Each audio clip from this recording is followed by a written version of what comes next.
Slăvit și binecuvântat să fii Tu, Tată din ceruri. Îți mulțumim în numele Domnului Iisus pentru că atât de mult ai iubit Tu lumea, încât, Doamne, L-ai dat pe singurul Tău Fiu, pentru ca oricine crede în El, Doamne, să nu piară, ci să aibă viață veșnică. Te rugăm, o Doamne, și astăzi Tu să ne vorbești prin Sfintele Scripturi. În două serii ne-ai vorbit atât de frumos și avem de învățat de la Fecioara Maria. Și înainte de a merge, de a călători spre Ieslea Betleem, am avut o seară în care Tu ne-ai învățat așa lucruri frumoase de la tânărul Iosif, logodnicul Mariei. Te rog și în seara aceasta vorbește-ne, Doamne, că robii Tăi Te ascultă. Stai de vorbă cu noi, o Doamne, în seara aceasta și învață-ne pe noi toți care stăm la dispoziția Ta, suntem cap de familie. Vorbește-ne, Doamne, că robii Tăi Te ascultă. De atâtea ori în casele noastre ne lovim de atâtea necazuri, de atâtea forme de discuții. Învață-ne, Doamne, de la Sfânta Scriptură să învățăm cum trebuie să ne purtăm în prezența Ta, Doamne. Să înțelegem că ultimul cuvânt în casele noastre îl ai Tu prin Sfintele Scripturi. Te rog, dă-te o ungere specială în seara aceasta, Doamne. Și înainte de a mai vorbi câteva lucruri despre Ieslea Betleemului, să învățăm câte ceva de la tânărul Iosif, logodnicul Mariei. Îți mulțumim că întotdeauna, Doamne, întotdeauna când Te-a chemat, Tu ne-ai răspuns. Vorbește-ne Tu și Tu să fii lăudat și binecuvântat de acum și pururea și în vecii vecilor. Amin, amin. Vă rog să dați distribuire. Este o seară specială pentru că vorbim despre un tânăr special.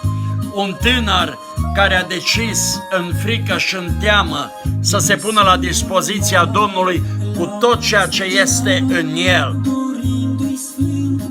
Este foarte important să înțelegem versetul din Romani, capitolul 12, versetul 1, care atât de frumos ne vorbește în seara aceasta din nou și spune: vă îndemn, dar, fraților, pentru îndurarea lui Dumnezeu, să aduceți trupurile voastre ca o jertfă vie, sfântă, plăcută lui Dumnezeu.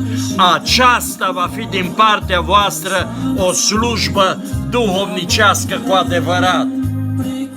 Vrei să aduci o slujbă duhovnicească în seara aceasta, trebuie să accepti să te pui la dispoziția lui Dumnezeu.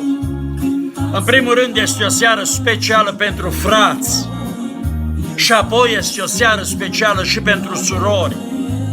Dacă vrei cu adevărat să fii un om al lui Dumnezeu, folosit de Dumnezeu, trebuie să accepti și să înveți câte ceva de la tinerelul Iosif.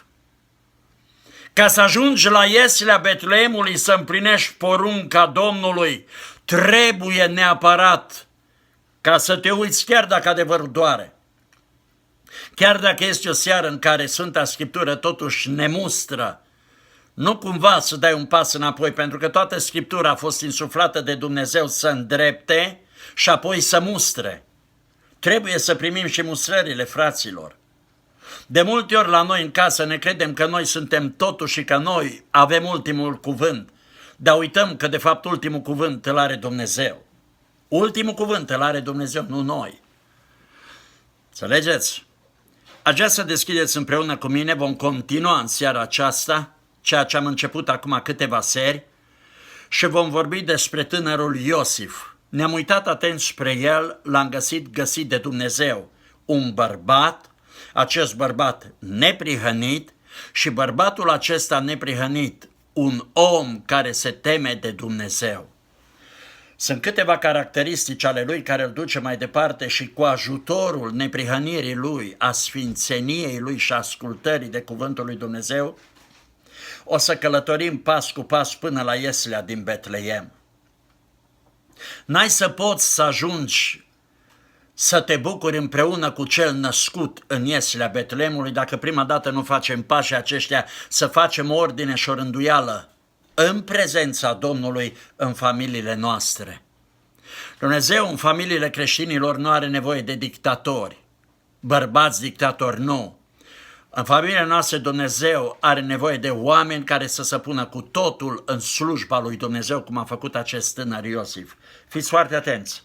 Deschideți cu mine în Luca, în capitolul 2, și vom citi împreună, cu ajutorul lui Dumnezeu, de la versetul 1 în jos, pagina în Biblie 987. Deci, în Luca, în capitolul 2, începând cu versetul 1, pagina în Biblie 987. Va fi un text de pornire în seara aceasta. Ascultați-l.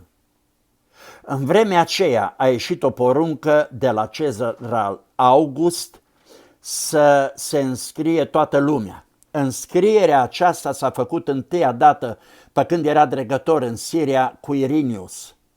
Toți se duceau să se înscrie fiecare în cetatea lui. Iosif s-a suit și el din Galileea, din cetatea Nazaret, ca să se ducă în Iudeea, în cetatea lui David, numită Betleem, pentru că era din casa și din seminția lui David, să se înscrie împreună cu Maria, logodnica lui, care era însărcinată.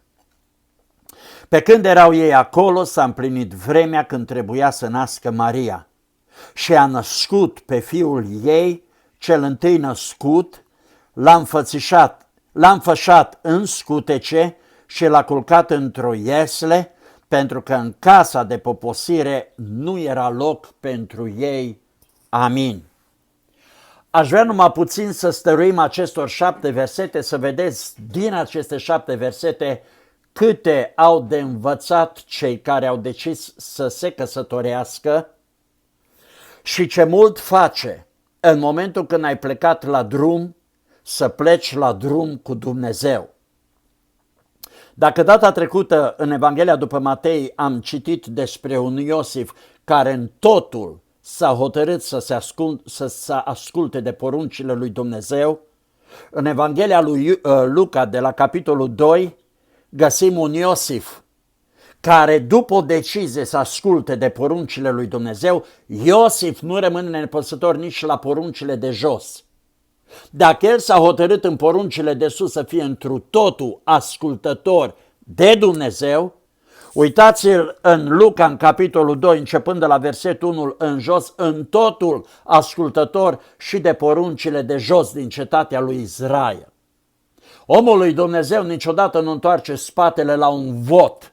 Dacă este vorba de un vot, omul lui Dumnezeu se duce la vot, învățăm de la tânărul Iosif. Tânărul Iosif nu fuge de recensământ, el nu se ascunde. El se duce foarte frumos, pleacă din Nazaret până în cetatea numită Betleem, pentru că el era din casa și din seminția lui David. Întotdeauna recensământul se făcea pe baza bărbatului, unde el s-a născut, acolo se ducea să se înscrie. Ce spuneți voi dacă toate profețiile Vechiului Testament vorbește despre nașterea Domnului Iisus, fiind făcută în cetatea lui David, în Betleemul Iudei? Ce s-a întâmplat dacă Iosif n-asculta și de tot ceea ce privea poruncile din cetatea lui Israel de aici de jos de pe pământ? Ce avem noi de învățat în seara aceasta este foarte important. Întotdeauna când trebuie să mergem la înscrieri, noi mergem și ne înscriem. Întotdeauna când trebuie să mergem la vot, noi mergem la vot, pentru că învățăm de la tânărul Iosif. El nu s-a dat înapoi de la poruncile acestea de jos de pe pământ. A fost supus și la acestea, înțelegeți voi? Ceea ce trebuie să înțelegem de aici este foarte important, căci Iosif, în momentul în care a plecat din cetatea Nazaret până în Betleem, este o distanță aproximativ de 150 de kilometri. În primul rând, în vremea Vechiului Testament, să faci 150 de kilometri cu o logodnică însărcinată era unul din cele mai mari riscuri care putea să existe în vremea tânărului Iosif. Totuși Iosif, care și-a pus în gând, cum am citit data trecută, să nu facă de rușine pe logodnica lui Maria, pe riscul lui, ia pe această logodnică, probabil că l-are pe mânzul unei măgărițe, pe un măgăruș, și o duce cale de vreo 150 de kilometri până în Betleem pentru a face înscrierea. Gândiți-vă voi, drumul acesta lung, cu logodnică însărcinată, pe umerii cui era pământește? Cine suporta toată cheltuiala și cine avea grijă în fiecare zi să facă rost de cele trebuincioase pentru logodnica lui însărcinată Maria? A fost Iosif. Din cauza asta este foarte important întotdeauna când te duci într-o căsătorie și te-ai hotărât să te căsătorești cu cea de care tu te-ai îndrăgostit, gândește-te că toate sarcinile, poverile pământești trebuie să apase pe el, că el este stâlp de casă. El este rânduit de Dumnezeu, cap de familie. Înțelegeți voi? Foarte mulți dintre ei noștri, mai ales acum de sărbători, sunt foarte simpatici, ne trimit tot felul de mesaje că vor să fie ajutați. Întotdeauna am înțeles oamenii care trebuie să fie ajutați sunt oamenii cu un fel de handicap trupesc. Au un handicap trupesc și ei trebuie să fie ajutați.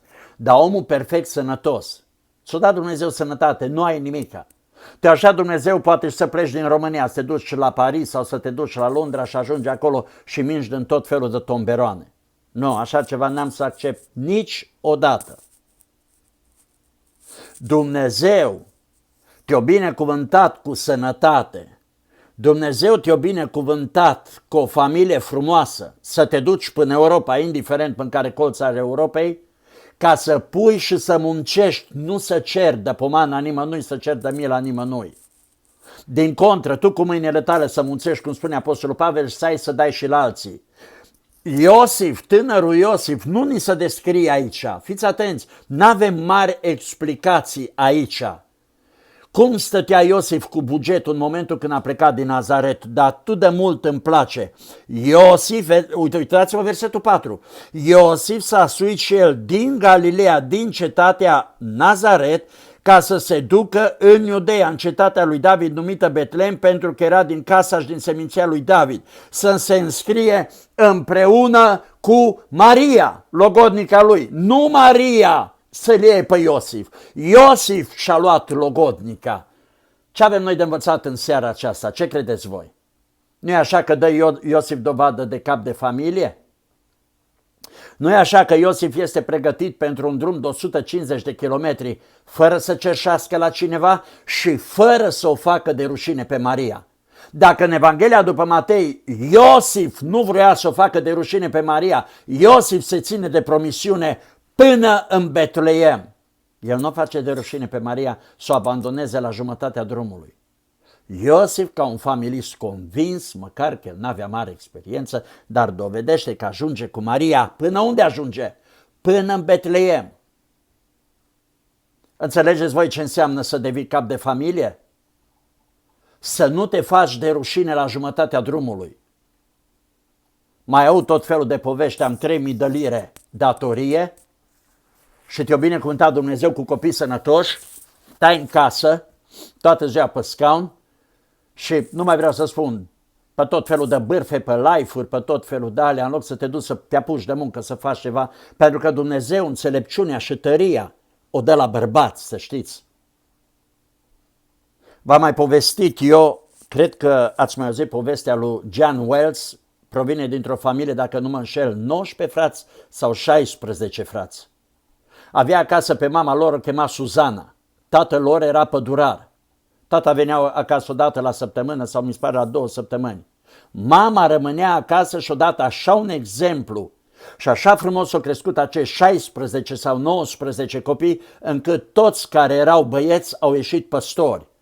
Și unul din cei mai mari evangeliști ai tuturor timpurilor care exista vreodată a fost John Wells. S-a întors prin el, dacă nu mă înșel, câteva milioane de suflete care s-au convertit și au rămas botezați. Înțelegeți voi? Pentru că mama și-a făcut datoria ei de mamă acasă între ei și tata și-a făcut datoria de tată asigurându-le de fiecare zi hrana și îmbrăcămintea. Așa a făcut Iosif aici, în drumul lui de 150 de kilometri. Nu e ușor în vremea aia să călătorești cu o femeie însărcinată, probabil doar un măgăruș avea la dispoziție și să mergi atâta cetate și cetate, să transferi prin Samaria, rețineți, era deșertul Samariei, treceai pe lângă el, te duceai pe lângă groapa de leproși, pe unde a trecut Domnul Iisus, pe lângă fântâna lui Iacov, pe acolo. Era un drum totuși foarte anevoios, dar Iosif, cu ajutorul Domnului, ajunge în Betleem. Iosif, cu ajutorul Domnului, Domnul a supravegheat toată călătoria lor, pentru că așa se profețise, Maria acolo trebuia să nască. Dar țineți minte, Domnul își duce planurile lui la îndeplinire prin oameni și pentru oameni. Înțelegeți voi? Iosif s-a suit și el din Galileea, din cetatea Nazaret, ca să se ducă în Iudeea, în cetatea lui David, numită Betlehem, pentru că era din casa și din seminția lui David, să se înscrie împreună cu logodnica lui care era însărcinată. Știți că sunt foarte mulți bărbați între noi, cap de familie, care zice, dar de ce să mă duc să mă înscriu? Unde ai văzut în Biblie că trebuie să te treci pe o hârtie undeva membru? Și ce dacă mă duc la adunarea locală, știi cum sunt ăștia? Exact ca aia care mâncă bine, să simte bine, pleacă sătui, primește cuvânt, rugăciune, cântare, dar nu pune niciun leu la cheltuiala electrică sau la plătitul femei de servici de acolo din local, din adunarea, casa de adunare personală, acolo unde ei se duc, înțelegi? Pentru că e păcat. Foarte mulți dintre noi care acum mă ascultă spun, e păcat să te înscrii undeva într-o adunare, e de la diavolul. Nu e de la diavolul. Ascultă aici, Iosif a fost un om care a înțeles că se face un recensământ. Iosif a fost 100% că vine o vreme în care trebuie să voteze. Și asta nu e valabilă numai la primăria din Betleem. Asta e valabilă chiar și în sinagogile lor de acolo. Asta a fost valabilă chiar și în templele lor de acolo din Israel. Și tot așa de la tânărul Iosif, eu personal asta înțeleg. Nu poți să nu fi înscris undeva, să știe cineva de tine unde vii, unde te duci, înțelegi? E foarte bine să fii înscris undeva. Vă întreb eu, când Domnul Iisus a înmulțit pâinile la vorba aia, aproape 5.000 de bărbați, cine i-a numărat bărbații aia? O stat Iisus să-i numere? Nu! I-a numărat ucenicii? Nu! Cine i-a numărat? Duhul Sfânt i-a numărat. Ca să fii unul numărat în casa de adunare, că faci parte din Biserica Dumnezeului Celui Viu, tu trebuie să te duci să te înscrii acolo, să știe lumea de tine. Frații să știe de tine, de unde vii și unde te duci. Care sunt convingerile tale spirituale. Înțelegeți voi? Auzi așa, treci, cum zice românul, ca vodă până lobodă, nu mă interesează. Mă știe Domnul. Mai vine câte un musafir din ăsta, frate, Domnul să te binecuvinteze, ai o cântare, știe Domnul. Frate, da, ești pocăit? Mă știe Domnul. Ai și un cuvânt? Lasă, frate, că știe Domnul tot. Dar el despre el n-are nimic de spus. Nu se poate așa. Iosif începe cu înscrierea în Betlehem și apostolul Pavel o gată spunând, am luptat lupta cea bună, de acum mă așteaptă cununa vieții. Punct! Noi trebuie să știm de unde venim, cu cine votăm și unde mergem. Până știe Domnul. Eu despre mine ce știu, tu despre tine ce știi. Nu-i așa. Noi trebuie să învățăm de la Iosif asta, ești cap de familie. Iosif a dus toată cheltuiala până la capăt. Pe când erau ei acolo, după ce gata el cu tot recensământul, cu toată înscrierea, tot ce a făcut el, auzi, după ce era acolo, pe când erau acolo, s-a împlinit vremea când trebuia să nască această Marie pe care tânărul, înțeleptul și unsul lui Dumnezeu, Iosif, nu a vrut să o facă de rușine cu nimica. Ce a făcut Iosif numărul 2? Ea, Maria, a născut pe fiul ei cel întâi născut, pe care l-a înfășat în scutece și l-a culcat într-o iesle, pentru că în casa de poposire nu era loc pentru el. Cine s-a zbătut să găsească și locul acesta? Iosif. Iosif, logodnicul Mariei, a dat dovadă că este cap de familie, este pregătit să fie cap de familie, frați și surori. Îmi pare rău, sunt între noi alții după 25 de ani de căsătorie, 30 de ani. Și pe ei nu se pot baza nici copiii, nici soția lui. Când vine acasă, parcă a venit omul negru. El încă nu este stâlp de familie. El încă nu a reușit să aducă pacea în familie. Chiar dacă, fiți atenți, eu mă uit la Iosif aici, măi, n-avea el un loc unde să o pună pe Maria să nască, dar el n-abandonează cursa. Gata cu recensământul lui și el n-abandonează cursa. Acolo unde este Maria, acolo este și Iosif. sărăcie să fie, dar sărăcia lor încununată cu pace și încununată cu prezența Fiului lui Dumnezeu. Slăvit și binecuvântat să fie numele Domnului. Atât de mult îmi place locul care Iosif îl găsește într-o iesle. Știi de ce? Ca cel mai sărac de pe life-ul acesta niciodată să nu spună că e mai sărac ca Iosif și ca Maria. Niciodată vreunul dintre voi care ascultați acum Evanghelia să nu spui soția mea a născut mai drastic, mai rău ca și Fecioara Maria din iesle. Nu este unul, cred că, mai jos să fi născut cum a născut Fecioara asta Maria. Mă refer la cei care ascultați aici acum pe internet mesajul lui Dumnezeu. Din cauza aceasta, pentru că să ni se potrivească versetul, să învățăm ceva din el, din cauza aceasta specifică foarte clar, pentru că în casa de poposire nu mai era loc pentru ei. Pe Iosif nu-l interesează. Și ce dacă nu-i mai loc? Cursa n-am să o abandonez. Eu sunt cap de familie. Indiferent, acolo unde este loc, Marie, pentru tine, acolo va fi loc și pentru mine. Acolo unde este loc pentru mine, acolo este loc și pentru tine, Marie. Nu vom abandona cursa și n-a abandonat-o. Iosif a dovedit asta. Înțelegeți voi? Ce frumos ar fi toți frații care mă ascultă acum, care sunteți aici. Fericirea nu ți-o aduce bunăstarea materială. Nu. Liniștea între tine și soția ta. Nici sărăcia nu aduce. Știi cine aduce? Prezența Domnului Isus. Iosif cu Maria au avut o viață binecuvântată din cauza că acolo, în casa lor, era prezent Hristos Domnul. Nu numai că Iosif avea caracter, nu numai că Iosif era om, nu numai că el era om domenie și că era neprihănit, dar prezența Domnului Isus ține în control colțul de rai din familiile noastre. Îl ai tu pe Domnul Isus prezent? Iosif cu Maria l-avea prezent în iesle. În casă nu s-a găsit loc, nicio problemă. Nu pot să stau frumos modest, stau în sărăcie dincolo, în grajd.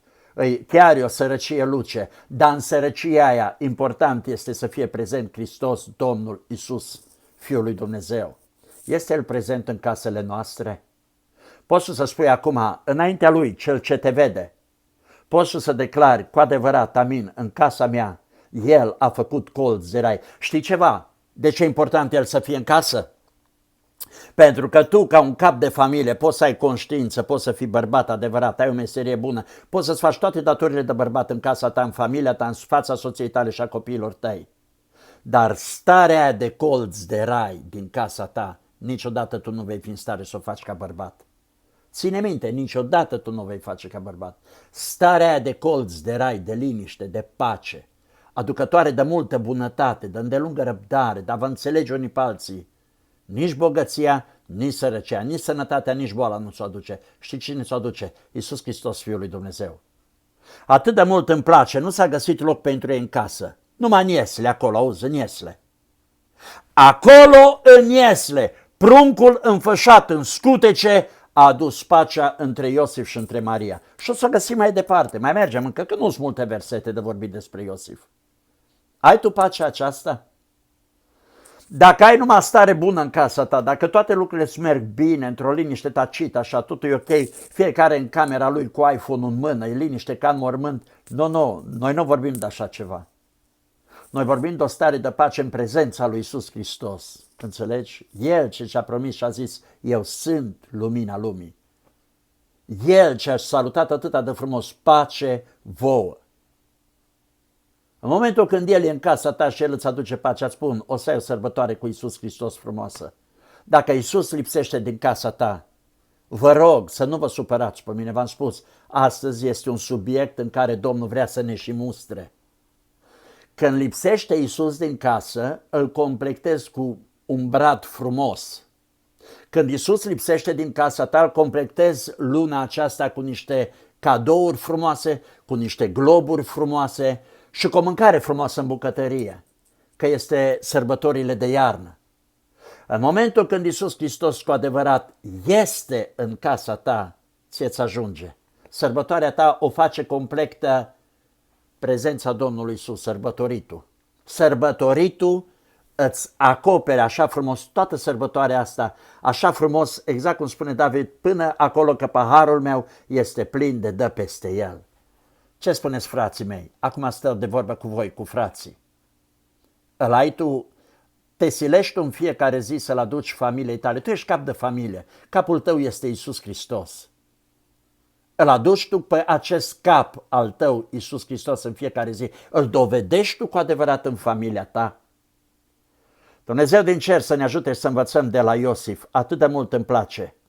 N-am o casă, n-am unde să mă duc cu cea pe care o iubesc și mi-este soție, dar nu contează. Acolo, în sărăcia aia lucie, știu 100%, unde sunt eu va fi și ea, unde este ea voi fi și eu. Pentru că pe amândoi fericiți ne face prezența celui ce s-a născut în ieslea Betleemului. Amin? E foarte important lucrul acesta. Este foarte important să ne uităm la toate versetele ajutătoare, care ne poate vorbi despre tânărul Iosif. Uitați-vă cu mine atent, rămânem tot în Luca, în capitolul 2, citim versetul 22. Fiți atenți, sau hai de la versetul 21 ca să înțelegem ceva. Citim cu atenție de la versetul 21. O pagină întoarceți, ascultați, din nou avem de învățat ceva de la Iosif. Când a venit ziua a 8-a în care trebuia tăiat împrejur pruncul, i-au pus numele Iisus. Cine a pus numele Iisus? Aduceți aminte, am citit data trecută din Evanghelia după Matei. Iosif i-a pus numele Iisus. Domnul i-a zis la Iosif că se va chema Iisus și Iosif a ascultat de mesajul lui Dumnezeu dat prin înger. Iosif i-a pus numele Iisus. Când a venit ziua 8 în care trebuia tăiat împrejur pruncul, i-au pus numele Iisus, nume care fusese spus de înger înainte ca să fi fost el zămislit în pântece. Și când s-au împlinit zilele pentru curățirea lor după legea lui Moise, mare atenție, cunosc un frate păstor, are câteva biserici în pastorație și spune: aici, uită-te ce s-a făcut cu Iisus, trebuie să se facă și cu ai noștri. Nu e adevărat. Aici vorbim de legea lui Moise, mare atenție. Fiți foarte atenți. Și când s-au împlinit zilele pentru curățirea lor, după legea lui Moise, nu după legea Bisericii Dumnezeului celui viu. De la Iisus încoace noi trăim o altă lege. Hristos este sfârșitul legii, mare atenție. Dar după legea lui Moise, atenție acum, Iosif și Maria au adus pruncul la Ierusalim ca să-l înfățișeze înaintea Domnului.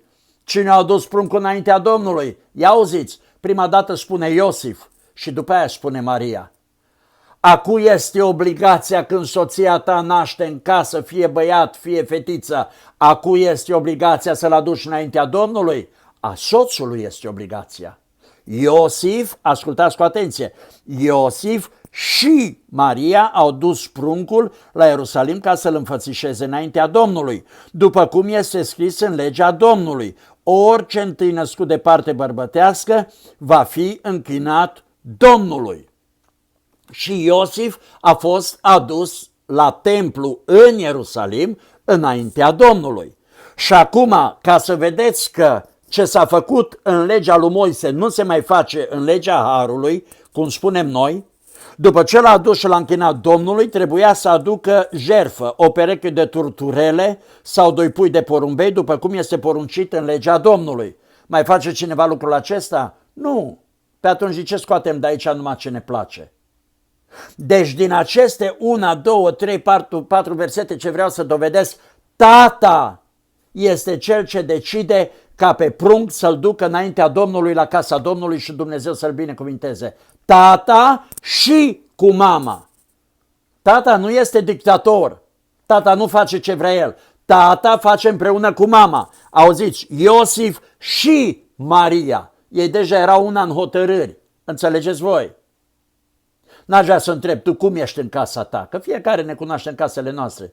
Dar tare aș vrea de astăzi înainte, toți frații care mă ascultă, tot ce face acasă, în toate hotărârile, să fie el și nevasta lui să fie de acord. Nu numai el să fie de acord.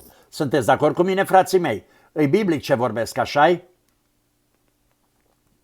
Este foarte, foarte important să mergem încet pe versetele biblice sau, de exemplu, Evanghelia după Luca, capitolul 3, dacă citim versetul 23. Fiți atenți! Iisus, o pagină, mai întoarceți o pagină și ascultați cu atenție.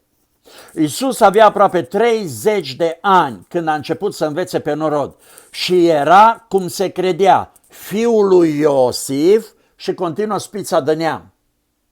Pe el nu mai era doar de la Duhul Sfânt. Ba da, era de la Duhul Sfânt, era Fiul lui Dumnezeu. Dar devenise fiul lui Iosif pentru că Iosif se purta în casă cu Maria, mama Domnului Iisus, ca un tată adevărat. Și o să mai găsim noi, nu se gata aici toate. Fiți atenți! Și este foarte important, tot în Luca rămâne în capitolul 4 cu versetul 22, ascultați. Și toți îl vorbea de bine pe Domnul Iisus și se mirau de cuvintele pline de har care ieșeau din gura lui, ziceau, oare nu este acesta feciorul lui Iosif? Vă imaginați ce purtare frumoasă avea Iosif în casă cu Maria? Încât el, de toți care se uita spre ei, spunea, cu adevărat, tânărul acesta dă dovadă că este un tată adevărat. Înțelegeți? Fiți atenți! Veniți cu mine înapoi în Evanghelia după Matei, în capitolul 2. Îl vedem din nou aici pe Iosif.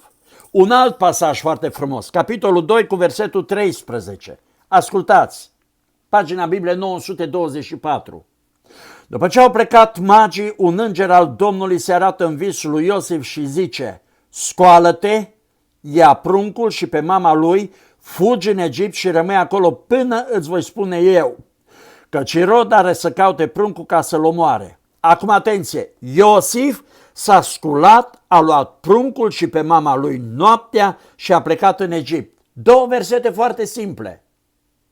Dumnezeu vorbește cu capul de familie în momentul când capul de familie este bărbat, este neprihănit și se teme de Domnul cu adevărat. În momentul ăla Dumnezeu vorbește cu capul de familie. În momentul când ești bărbat adevărat, în momentul când dai dovadă de părinte adevărat în casa ta, Dumnezeu are mesaje pentru tine să te scape din primejdie. După ce a plecat magii, un înger al Domnului, vă aduceți aminte, în Psalmul 34 cu versetul 7 spune că îngerul Domnului tăbărăște în jurul celor ce se tem de Domnul și îi scapă din primejdie. Nu-i așa? Ce frumos! Un înger al Domnului s-a prezentat la Iosif și Iosif imediat s-a trezit și a împlinit porunca lui Dumnezeu. Omul lui Dumnezeu imediat împlinește porunca lui Dumnezeu, el nu mai amână pe mâine. Nu e așa? Iosif imediat, o călătorie foarte lungă, de la Betleem până în Egipt, foarte, foarte lungă.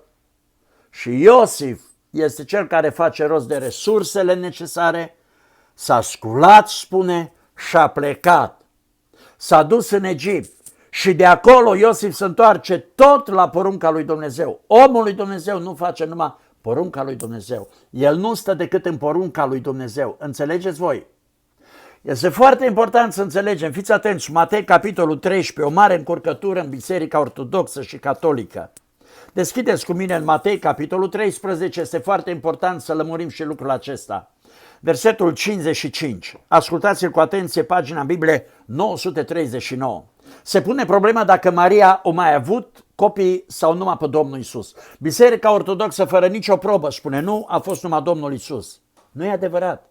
Nu este adevărat. Uitați-vă aici ce spune. După ce a sprăvit Iisus pildele acestea, a plecat de acolo. A venit în patria sa și a început să învețe pe oameni în sinagogă. Așa că cei ce l-auzeau se mireau și ziceau, de unde are el înțelepciunea și minunile acestea? Oare nu este el fiul tâmplarului, adică lui Iosif? Nu este Maria mama lui? Ba da, până aici e adevărat, Maria este mama lui. Și Iacov, Iosif, Simon și Iuda, nu sunt ei frații lui? Și surorile lui nu sunt toate printre noi? Când spune surorile, nu-i sora, sunt două cel puțin, 6. Și cu Iisus sunt 7. Ei au fost cel puțin 7 frați ieșiți din Maria. Singurul care n-a fost și din Iosif a fost Domnul Iisus, pentru că el a venit de la Duhul Sfânt. În rest, toți au fost făcuți de Iosif și de Maria. De ce să ascundem adevărul acesta? De ce să tăcem din gură? De ce să acoperim acest adevăr? Și acum un lucru aș vrea să vorbesc pentru cei care v-ați recăsătorit și ați luat în recăsătorirea voastră o soră care are 2, 3, 4 copii, ce știu eu. Dacă ne uităm cu atenție când Domnul Iisus a fost la Ierusalim la vârsta de 12 ani, vă aduceți aminte? 3 zile l-au pierdut din ochi și când l-a găsit, înțelegeți, când l-au găsit înapoi, Maria, cumva speriată, se uita spre Domnul și spune, te-am căutat. Eu și cu tatăl tău ne-am îngrijorat. Auzi la Iosif cum îi spune tatăl tău. Deși Iosif nu era tata lui. Dar Maria îi spune la Iosif tatăl tău din cauza că Iosif chiar s-a purtat ca un tată adevărat în casa aceea. Acesta este un mesaj pentru cei care v-ați căsătorit cu surori văduve și le-ați luat cu un copil, cu 2, ce știu eu. Este foarte important. E un sfat care îl dau. Întotdeauna când te duci în casa aia, poartă-te cu copiii aceia ca și când sunt copiii tăi. Ei să merite să-ți spună pe nume tata. Înțelegi? Să-ți spună tata. Fă cum a făcut Iosif acolo în casă. Maria îl atenționează pe Domnul Iisus, spune, eu și cu tatăl tău ne-am îngrijorat. Înțelegi? Iosif se purta ca un tată adevărat. Din cauza aceasta este foarte important, surori care vreți să vă recăsătoriți, sunteți văduve și așa ați găsit de bine, aveți un copil, aveți 2 sau mai mulți copii, în primul rând să vă uitați la fratele cu care vrei să te căsătorești, cât de mult agrează cu copiii tăi și după aia cu tine. Repet încă o dată, cât de mult agrează cu copiii tăi și după aia cu tine. Pentru că la noi, la bărbați, e o problemă mare, asta o spun deschis, nu mă feresc. La Iosif nu era o problemă. Iosif a fost conștient că Domnul Iisus a venit de la Dumnezeu, Maria a fost umbrită și l-a născut pe Iisus. Dar de la Iosif avem de învățat ceva. Întotdeauna fii foarte atent când ai găsit pe femeia cu care crezi că poți să-ți refaci viața în Domnul și are 1 sau mai mulți copii. Este foarte important amândoi să vă uitați cum se uită spre copii el și tu să fii foarte deschisă, să faci ochii mari înainte de recăsătorie și să-i spui nu-mi place că tu nu prea agrezi cu copiii. Știu o recăsătorie unde după ce el s-a căsătorit cu ea, deci vă spun acum lucruri care le-am auzit cu urechea mea, și după ce s-a căsătorit el, la fata ei, i-a spus ei, directorul, tu știi că fiică ta-i curvă? Și fata e fată bună, e o fată liniștită, nu știu dacă avea 18 ani, nu era o fată liniștită la locul ei, să ținea de casă, era acolo, băgată, înfiptă în gospodărie, stătea cu mintea acasă, asculta frumos de mama. Dar el așa au crezut că e bine să spună de fiica ei, fără nicio probă, fără nimica. Da, e foarte bine tot timpul când te duci într-o recăsătorie, ca femeie, fii foarte atentă el cum se uită la copiii tăi. E foarte important. El cum se uită la copiii tăi. Poate și el să spună, poți tu despre el să spui într-o perioadă foarte scurtă, tatăl tău, chiar dacă el e tata vitreg. El așa o purtare trebuie să aibă ca să dovedească. Înțelegeți? Nu. Eu ăsta dau un sfat din ceea ce citim printre rânduri în Sfânta Scriptură, înțelegeți? Noi citim printre rânduri, înțelegi? Deci este foarte, foarte important ca nu cumva să ne lăsăm amăgiți de diavolul, înțelegi? Și întotdeauna să fim atenți la toate astea, pentru că sunt niște amănunte. La prima vedere sunt amănunte, așa-i? Nu dai pe ele mult, e un amănunt și ce dacă? Dar vezi că amănuntul acesta o să te doară tare ca mamă să auzi pe omul acesta care a venit în casa ta, în loc să se apropie de copiii tăi și să-i să spună tata, de fapt auzi de la el ce nu trebuie, știi? Și normal că asta te va întrista foarte tare și te va pune tare de tot pe gânduri într-o zi să spui, cred că am greșit că m-am recăsătorit. Înțelegeți voi? Nu-i bine să nu faci așa ceva. E foarte important ca să dați atenție la ceea ce noi am vorbit acum, așa-i? Este foarte important.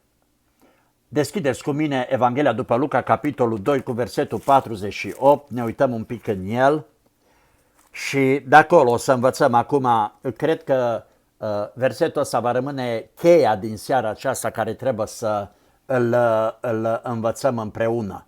Fiți foarte atenți. Versetul 4, Evanghelia după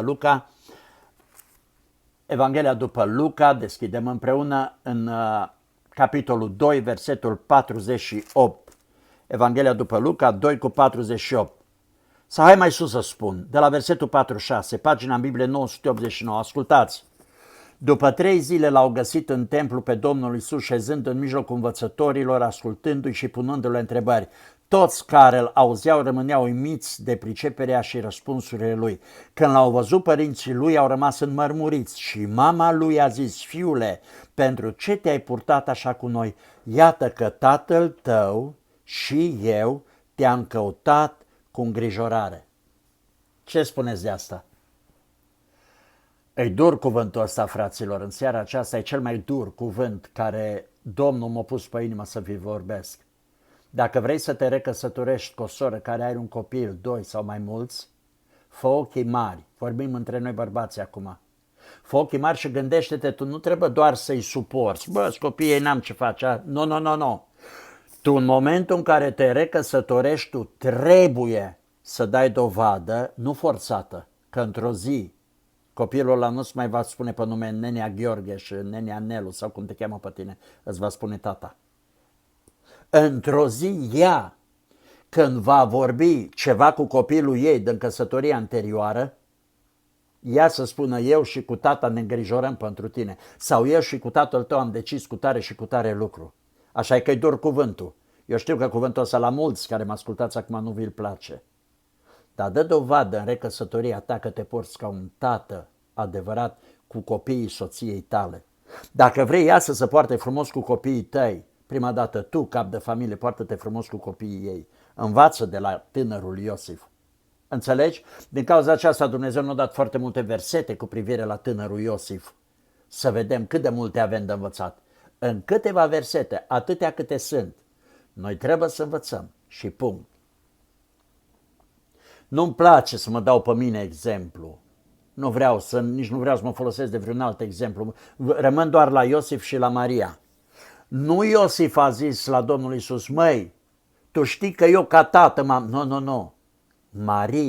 Maria, mama Domnului Iisus. Maria, mama Domnului Iisus spune: eu și cu cel ce lucrează să-ți dea de mâncare în fiecare zi. Pentru că, până la urmă urmei, Domnul Iisus a fost un copil în casa lui Maria și a lui Iosif. Iosif muncea în fiecare zi, dulgherie. În fiecare zi Iosif făcea juguri pentru ca să-și țină copiii, înțelegi, să aibă cu ce îmbrăca, să le dea mâncare. Înțelegeți voi?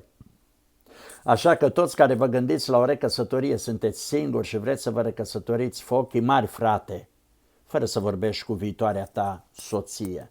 Fă ochii mari și gândește-te, stai tu de vorbă cu tine. Pot eu cu adevărat într-o zi să fac copiii ăștia în care eu mă bag acum să-mi spună tata cu adevărat? Am să am eu purtarea aceasta cu adevărat în recăsătorie? Sau tot focul să trage numai la oala copiilor mei? Ei sunt lumina mea. Copiii mei, în rest, dă încolo. Nu. Vă rog, ascultați-mă, vă spun în numele Domnului Iisus din Biblie. E un verset aproape lipsit de importanță. M-am uitat atent spre el de multe ori. Fiule, pentru ce te-ai purtat așa cu noi? Iată că tatăl tău și eu te-am căutat cu îngrijorare. Acu era îngrijorarea, prima dată a lui tatăl tău și după aia spune și al meu. Îngrijorarea prima dată era a lui Iosif și după aia era și a lui Maria, mama lui Domnul Iisus. Înțelegeți, dragii mei? Și atunci nu o să ai probleme în recăsătorie. Îți spun eu, dacă te îndrăgostești de copiii ei și copiii ei se va îndrăgosti de tine, până acolo încât să spună: pace, tati, ai venit de la lucru? Du-te, tati, la muncă, Domnul să fie cu tine. Sau când te sună: tati, tu ești? Da. Wow, să ajungi la o atmosferă din asta în recăsătorie, vă spun în numele Domnului Iisus, chiar că va fi colț de rai. chiar că vei fi un aducător de pace, picioarele tale, care în fiecare zi vor veni de la muncă înapoi acasă, vor fi aducătoare de pace pentru că tu te porți ca și un tată. Tu nu ești tată, dar tu te porți ca și un tată. Iosif nu era tata Domnului Iisus, dar el se purta ca un tată. Poți și tu să faci la fel? Aș vrea să facem o rugăciune în încheiere pentru toți. Pentru toți care sunteți căsătoriți și aveți copii. Dacă până astăzi, chiar dacă tu ești tata real al copiilor tăi și nu te-ai purtat ca un tată, aș vrea să ne rugăm pentru voi. Dacă ești într-o recăsătorie și te uiți urât spre copiii soției tale actuale, aș vrea să venim înaintea Domnului și Dumnezeu să-ți dea înțelepciune să înveți de la Iosif și din aceste 45 de minute care le-am vorbit și am răspuns la întrebarea ce avem de învățat de la tânărul Iosif, logodnicul Mariei, să dea Dumnezeu cuvintele din seara aceasta să schimbe viața ta total și în căminul familiei tale, din seara aceasta să domnească pacea. Numărul 1, să fie Iisus Hristos, că-i bogăție, că-i sărăcie, că-i sănătate, că-i boală, că-i tinerețe, că-i bătrânețe. Fericirea o aduce numai prezența lui Iisus Hristos, ca în ieslea Betleemului. Și numărul 2, starea de bine și de pace în casă, tu, ca cel care ești tata copiilor, sau tu, cel care ai venit în familia aceasta în recăsătorie, într-un așa fel să te porți încât cu adevărat să meriți să strige toți prin casă după tine, tata, și tu să le răspunzi, iată-mă. Haideți să ne rugăm Domnului, cine nu vrea starea asta? Toți o vrem în casă. Este luna decembrie, luna cadourilor. Oamenii de afară sărbătoresc luna cadourilor. Vrei să faci cu adevărat un cadou familiei tale? Vrei cu adevărat în luna aceasta să aduci o stare de bine în casa ta care să nu mai plece niciodată, să rămână un cadou până pleci la Domnul? Asta înseamnă că din seara aceasta tu trebuie să accepti o schimbare totală, fratele meu. În seara aceasta, împreună cu mine, înaintea Domnului, să-i cerem lui Dumnezeu să ne transforme și dacă până astăzi n-am fost ce ne-a vrut Domnul de astăzi înainte să fim cu adevărat. Și El să ne ajute și a Lui să fie toată slava, cinstea, onoarea și gloria. Și El să ne ajute de la tinerelul acesta plin de înțelepciune, plin de neprihănire, bărbat adevărat și temător de Dumnezeu pe nume Iosif, să rămână o învățătură până vom pleca la Domnul acasă, cum trebuie să ne purtăm în familiile noastre. Amin. Tatăl nostru care ești în ceruri, îți mulțumesc în numele Domnului Iisus că în seara aceasta, Doamne, Tu din nou ne-ai vorbit. Îți mulțumesc în numele Domnului Iisus că în seara aceasta, Doamne, cu adevărat, Tu ai stat de vorbă cu noi. Te rog, îndură-te Tu, Doamne, și pentru toți frații care suntem acum aici, în jurul cuvântului Tău și am ascultat ce avem, de fapt, de învățat de la tânărul Iosif. Lucruri frumoase și ziditoare am învățat, dar vai cât de grele sunt de împlinit. De aceea cerem ajutorul Tău, te rog, ajută-ne să le împlinim și ajută-ne, Doamne, ca în prezența soțiilor noastre, toți membrii familiei să se bucure și să vadă cu adevărat că odată cu schimbarea noastră, colți de rai de la Tine a coborât în casele noastre. Și dacă lumea de afară sărbătorește luna cadourilor, noi să sărbătorim în seara aceasta luna legământului cel nou făcut între soții, între copii și între Tine, Doamne, că de astăzi înainte vom fi cu adevărat niște bărbați adevărat ca Iosif, vom fi niște neprihăniți adevărat ca Iosif, vom fi niște temători de Dumnezeu adevărat ca Iosif și vom fi niște tați adevărați ca Iosif, Doamne, în familia lui din Nazaret. Fii Tu lăudat și binecuvântat, rămâi Tu cu noi și noi și a Ta să fie toată gloria, toată slava, toată cinstea și onoarea în veci de veci ți-o dăm. Amin. Dumnezeu din cer să ne binecuvinteze cu viață veșnică și pentru toți care sunteți aici, vă mulțumesc în numele Domnului Iisus că ați stat și ați ascultat cuvântul Domnului și după ce l-ai ascultat, am o rugăminte. Înscrie-te, abonează-te pe YouTube. Marian Predici 1961. Fă-ți abonament, să fim cât mai mulți, să dăm drumul și acolo la live. dă și altuia mesajul acesta. Dacă cunoști o familie unde sunt probleme, unde el nu este cap de familie adevărat, după voia și plăcerea lui Dumnezeu, dă-i să asculte subiectul din seara aceasta și Dumnezeu să ne binecuvinteze pe toți și a Lui să fie toată slava, gloria, cinstea și onoarea în veci de veci.